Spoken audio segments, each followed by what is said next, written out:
As long as I feel like I'm doing something, I'm happy. Be fat, be out of shape, be broke, be unimportant with no girlfriend. And instead of the world thinking you're a loser, you get to say, I'm not a loser, I'm depressed. It's a shield. There's another thing that a lot of people make a mistake with when I talk to them, like, I have to go to work today. Change your language. I get to go to work today. All excuse. Depression or sadness is a cure-all excuse for men to use for failure. I have failed. This is why they say I don't believe in men's mental health, or the man who's depressed can't compete with the man who's not depressed. This quote. I say, listen, you get to roll out, be fat, be out of shape, be broke, be unimportant with no girlfriend.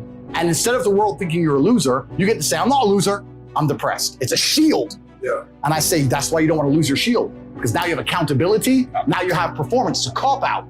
Fuck it off. I don't give a shit if it's real or not. We're not about that. We're talking about success here. Get rid of your excuses, stop defending the thing that's ruined your life, and get to fucking work. And every time anyone has ever listened to me in history, ever, every single one of them's transformed their lives and messaged me positive messages afterwards. Every single fucking time. That's why I'm antidepressant. As long as I feel like I'm doing something, I'm happy. This is how life works, right? If you even, let's take cars, you're driving at 200 miles an hour, you don't feel it. It's accelerating to 200 miles an hour that you feel. You don't feel once you're doing the speed, you feel the acceleration. It's the acceleration that's exciting. You need to feel the change in your life. And that's why it's super important that we stop teaching people that depression is something that can't be fixed. I say this all the time, every single mental health month. Depression's the worst thing in the world, it's disease. You think you're helping, you're doing the opposite. Stop telling people that they can't fix it. Stop telling them it's a disease that's not their fault, and start telling people, look, if you work hard, you can feel better. You're depressed now, but if you go to the gym and you work out and you train, you get a good body, you start getting social, you get some friends, go to some social clubs, start to meet people, start to do things, you will feel better. That is far more healthy than talking about it's a disease we can't fix, take these pills. The gym has been proven to fix more depression than antidepressants. It's been proven, this is statistical. So when I say depression isn't real, people say, what you're saying is dangerous and you're gonna hurt people. I'm trying to help people. I'm trying to wake people the fuck up. If you're watching this and you're depressed, go to the gym tomorrow morning. And I guarantee you, if you're, no matter how depressed you are, if you're considering suicide, promise me this, get a six-pack first. And by the time you got the six-pack, you won't want to do it anymore. That's how it works. This is why not enough men are motivated enough. And this is why I have to keep moving. This is why you talked about earlier, is it ever enough? I can never be depressed if I never slow down. Speed is extremely important. Speed defies gravity. How does a plane fly through the air and defy gravity? Speed. It's moving too fast to fall. If you're always attacking life, if you're always doing things, if you're always making more money, if you're always traveling the world, doing this, doing that, new car, here, there, new podcast, meeting James English, boom, boom, boom. If you're always doing things all the time, unhappiness can't catch you. I wake up every day excited. I'll go do this today. I'll go do this today. I'll go do this today. And I very much live my life in a frame of, not I have to do this. It's very much a I get to do this. There's another thing that a lot of people make a mistake with when I talk to them, like, I have to go to work today. Change your language. I get to go to work today. Imagine you had no job. Be worse, right? Because otherwise you wouldn't be working. So you get to go to work. I have to fix the car. At least you have a car. You get to fix your car. Most people don't got one. I have to go get the kids. You get to go get the kids because you have these beautiful children who love you. You understand? People's, even their own language is wrong. I always knew the same thing. When I was going to college, you're talking about the two routes. There was A-levels and B-Tech, they used to call it, yeah? College or... Yeah, college, B-Tech, like the trades, or there was A-level to go to university. So I did a separate path to you. I was going to the A-levels to go to university. And I was walking to college with a couple of my friends, and a Ferrari drove past. And I said, bro, you see that? And he goes, yeah, what about it? And I said, doesn't that piss you off? I must be about 16. He goes, why? This dude has 400 G's for a car, 400 grand. I'm walking 4 miles to college because my mom hasn't bought any car. He has 400 grand. Do you think he works a job? Do you think he's fucking behind a counter somewhere? He knows something about the world that I don't know. Yeah. And they were like, no, he's rich. I'm like, yeah, I know. I didn't say he wasn't rich, dummy. I'm saying he knows something about the world I don't know.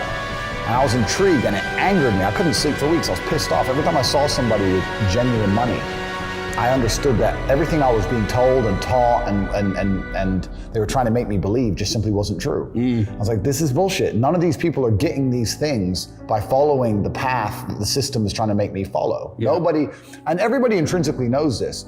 If you go to if you're at a BP, you're at a petrol station, and I pull up in my Lamborghini, nobody goes, wow, he went to school.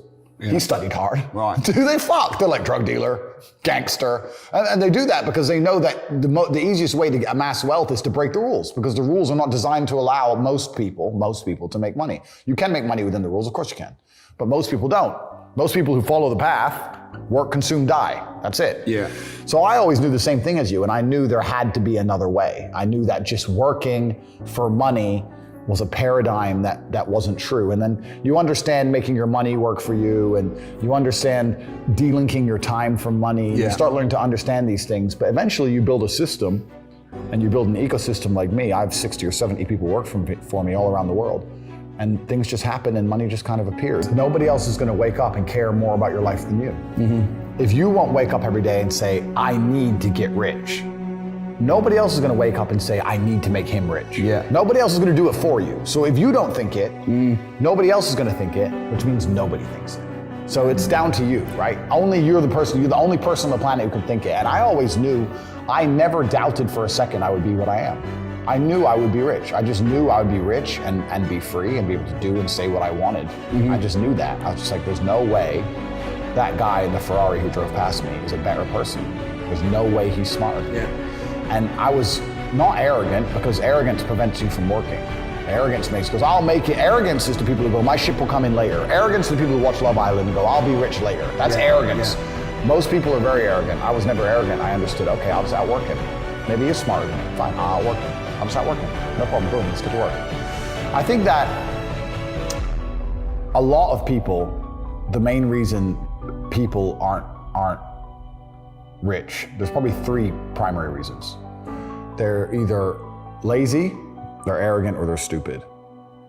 I think lazy is actually quite a small contingent, because I think a lot of people get out here and they work very hard to a degree. Like, even if you're a trash man, that's still work. You're working hard, you're just not making any money. And also, I think if you could show somebody how to make money, a lot of people would do it. I don't think they're that lazy. If you say, look, press this button for money, they're not gonna go, no, I can't be bothered. They're gonna go, all right, okay. They're just lazy to find out how, perhaps. But once they know how, they'll do it. Stupid, I think, is also a very small percentage. I think that stupid is a small percentage because I don't think that IQ, in fact, it's been proven, IQ has nothing to do with how successful you are. Very rich people, very smart people are broke. Very dumb people are rich. So I don't think that stupid is the reason people aren't rich.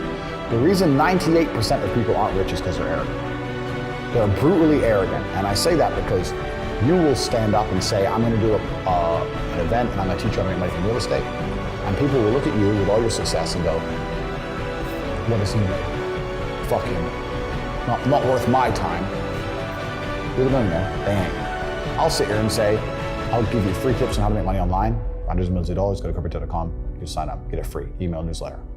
Yeah, I saw him on TikTok, he's full of shit.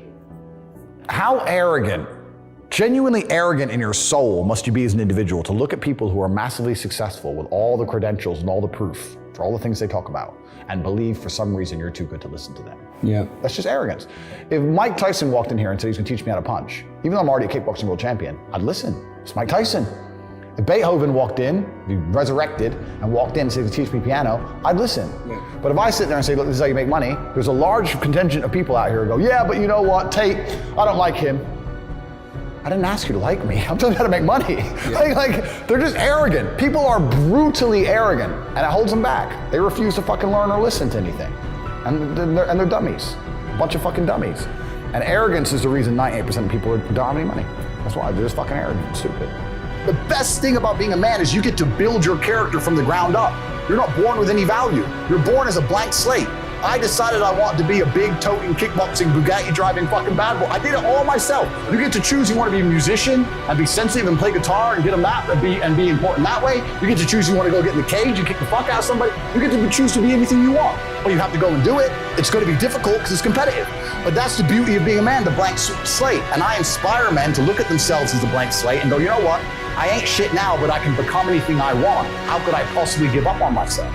I say the best things that ever happened to me are the worst things that ever happened to me.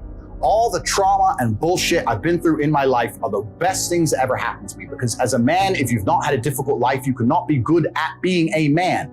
Being a good man and being good at being a man, they're two slightly different things. But to be good at being a man, you need to have been through so much shit that when the Matrix deletes your entire life from the internet and starts lying about you at mass, and people start doing protests wanting you fucking hung, and they're looking for your family members, and reporters start calling every ex-girlfriend you've ever had, trying to convince them and bribe them to lie, to come out and say you're something you're not. When they're genuinely out to put you in jail, that you can sit there and be focused and stoic enough to go, you know what? Okay, what's the chessboard? What's gonna happen? Who's trying to shoot me right now? Nobody. Okay, so it's better than it was a couple years ago. Okay, so X, Y, Z, and plan through it, right? You're never gonna be capable as a man if you've not had trauma. The best men ever have had trauma. If you call a police officer, you need a brave police officer. He ain't gonna be brave unless he's been through shit. Yeah. He's not gonna be brave unless he's been through shit. So we also, as a society, sit and look at men and go, well, there's two kinds of society. There's the matrix society, but the true society, the true women with the brain, they actually, I want a man who's strong, who's supportive, who's intelligent, who financially provides, etc. Then you're gonna want a man to some degree who's been through some shit. Yeah. And a man who's internalized it and used it as a weapon. And this is what I say to people. People email me their long lists of all the bad things that happened to them, and I reply, fantastic. You are so lucky. You have all the building blocks to become the exact kind of man you want to be. If none of this shit happened to you, when something else bad happens to you later, you wouldn't be able to deal with it. Fantastic. And he goes, no, but this. He replied again with more excuses. He said, why are you making excuses? I just told you what happened to you is a good thing. You need to reframe your mind. Bad things happened to Batman. They killed his parents. Do you understand? That's why he's Batman. You've just told me you have the building blocks to become you might become top G when I retire. Fantastic. What are you complaining about? He goes, well, what do? I said, you need to work. Take all that trauma. If you're truly heartbroken, my friend, and we've all been there as men, if you're truly heartbroken, you can't sleep. That means you're gonna get in fantastic shape. You better hit the gym. You have nothing else to do. Stop watching YouTube. Stop emailing me. I want pictures of you in the gym. Get to fucking work. Heartbreak's a fantastic motivator, as is depression, as is sadness. Great. Look at what's pissing you off and make sure it never happens again. If you were jacked and rich as fuck, she probably wouldn't have left your ass. So get your shit together. Right? So this is so important. Trauma is such an important part of being a man. And the Matrix talks of trying to say that trauma is terrible and avoid trauma, or if you get trauma, take a pill, and that's unrealistic. Trauma is going to happen to you, and you as a man need to internalize it, accept it, and weaponize it to become the best version of yourself you can be. And that requires mental strength and stoicism. It does not require, be more emotional. If you're more emotional, you're going to fall apart when shit happens. Chess is a fantastic game because in the game of chess, there's no luck. If you lose, no matter how well you played, if you lose, at some point you made a mistake. It is the most minor mistake, you made a mistake. So you learn to understand that no matter what happens to you, if you lose a scenario, you made a mistake. Maybe it's a tiny one, maybe it was 2 years ago, whatever, but you made a mistake. And you learn absolute and utter accountability for yourself. And that mentality is extremely powerful to apply to all things in life. The position I'm in now as the most hated man in the world, although I agree and I truly believe it's unfair, I still take complete responsibility for. I'm not gonna sit here and say, I'm telling you why it happened when I talk about TikTok and YouTube shorts, but I'm not gonna blame them. Absolutely, they're a company making money and they're monetizing the best they can, fantastic. All of this is my fault. But the Bugatti on my drive is my fault. And the yacht is my fault, and the private jet's my fault. So it's all my fault. So I take the good with the bad. I take all responsibility for absolutely everything, including if a woman leaves me, if a woman stays, if I end up heartbroken, if I end up filled with rage, I take responsibility for that. If something happens to me that makes me enraged, I will take responsibility. Why has this happened to me? Why do I feel this way? How did I end up in this position? Is this healthy in this scenario? And sometimes it is. I've had scenarios in my life where I was prepared to die to protect somebody else, and I was enraged and it was healthy. I've also had times where I'm in a room by myself, enraged, sitting there going, this is no good for anybody. I need to just calm the fuck down. So emotions are feedback, but stoicism is the ability to process it. And that's what you need to learn as a man. You're never gonna be able to turn them off. You're gonna feel them. You have to learn how to process them and turn them into a positive. It's energy, it's unlimited energy. I say this all the time. I say that the biggest periods of transformation in my life is when everything was going wrong. When my life was going good, I'm not a hedonistic person. I don't do drugs. I don't gamble. I don't do prostitutes. I don't do anything that hedonistic. But I'll certainly go on the yacht with a bunch of women I know and chill and have some vodkas. When life's smooth, then it's semi-hedonistic, pretty relaxed. But when I make my biggest progress, when I really change who I am and change the world, that's when everything's fucked. When things go wrong, or I'm feeling things I don't want to feel, or bad things are happening, that's when I'm like, okay, I currently cannot sleep. I've completed the day's tasks. I've tried to go to bed. I can't sleep. More shit has to get done. That's when the amazing things happen in my life. When I was heartbroken, when I was whatever, everyone's been heartbroken. I can't remember a specific example. I hit the gym harder, right? If something goes wrong with your payment processor, that's when you get fucking inventive. That's business, right? That's when you get inventive. So all the bad things that happen to you as a man, if you're stoic, you get to take unlimited energy. Heartbreak is unlimited energy. So is depression. So is rage. So is sadness. All these negative emotions they tell you to collapse behind. It's like, people talk like, Bruce Lee says, be like water. And people see that as be fluid and just go with the flow. I disagree. If you're like water, you're necessary for life. You are scary when you're enraged. You're powerful. You're beautiful when you're calm. You're so many things when you're like water, right? So if I'm enraged, it's like water behind a dam. You just gotta put the dam in place, and you gotta get the turbo, the hydroelectrics put in. Don't tsunami your life. Put the energy somewhere. And this is the most beautiful thing about it, because people message me all the time like, oh, but Tate, you don't know how sad I feel.